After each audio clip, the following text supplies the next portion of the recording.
উদয়পুর শহর ও আশপাশের এলাকায় বসতবাড়িতে চুরির ঘটনা ক্রমশ বেড়েই চলেছে।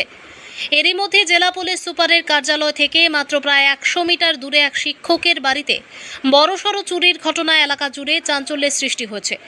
ঘটনাটি উদয়পুর পুর পরিষদের মহাদেব দিঘির পূর্বপাড় এলাকার বাসিন্দা ও পেশায় শিক্ষক বিপ্লব সাহার বাড়িতে।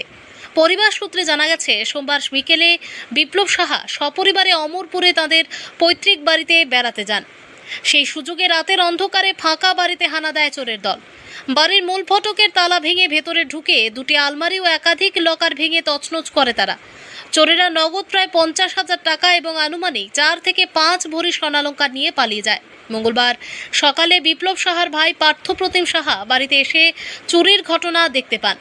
পরে বিষয়টি বিপ্লব সাহাকে জানানো হলে তিনি দ্রুত বাড়িতে ফিরে রাধাকিশোরপুর থানায় লিখিত অভিযোগ দায়ের করেন। অভিযোগের ভিত্তিতে পুলিশ ঘটনাস্থলে পৌঁছে তদন্ত শুরু করেছে। ঘটনার পর ক্ষোভ প্রকাশ করে পার্থপ্রতিম সাহা বলেন, জেলা পুলিশ সুপারের কার্যালয়ের এত কাছাকাছি এলাকায় এমন দুঃসাহসিক চুরি অত্যন্ত উদ্বেগজনক। এতে এলাকার নিরাপত্তা ব্যবস্থা নিয়ে স্বাভাবিকভাবে প্রশ্ন উঠছে।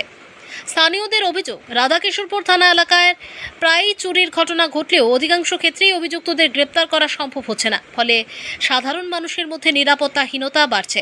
উদয়পুর প্রতিনিধির রিপোর্ট, প্রতিদিন ত্রিপুরা। আমি পার্থপ্রতিম রায়।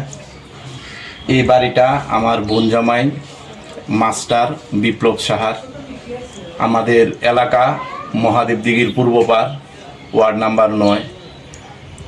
গতকাল আমার বোন ছুটি থাকার কারণে তাই অমরপুর তাদের নিজস্ব বাড়িতে গিয়ে পুরান বাড়িতে গিয়েছিল। এই সুযোগে রাত্রিবেলা চোরের দল এসে সমস্ত বাড়িঘর লুটপাট করে যা কিছু আছে নিয়ে গেছে। স্বর্ণ প্রায় 4 ভরি হবে, ক্যাশ টাকা নিয়ে গেছে প্রায় 50-60 হাজার এবং অন্যান্য আনুষঙ্গিক জিনিসও নিয়ে গেছে। কি কি নিয়ে গেছে এখনো আমরা কাগজপত্র ঠিকঠাক আছে কিনা এটা এখনো জানি না। বোন জামাই এবং বোন এসেছে, তারা এখন তদন্ত করবে, দেখবে কি কি হারানো গেছে। থানা থেকে পুলিশ এসেছিল এবং তারা সমস্ত তথ্য নিয়ে গেছে। এরকম চুরি আমাদের এলাকায় বিগত 15 বছর ধরে হয়নি। এখন আমার একটাই প্রশ্ন নিরাপত্তা নিয়ে, কারণ আমাদের সামনেই এসপি অফিস, নিরাপত্তা জোরদার। এরকম একটা জায়গা থেকে কিভাবে চোরের দল রাতের আধারে এসে জিনিসপত্র নিয়ে যায়, এটাই আমার প্রশ্ন।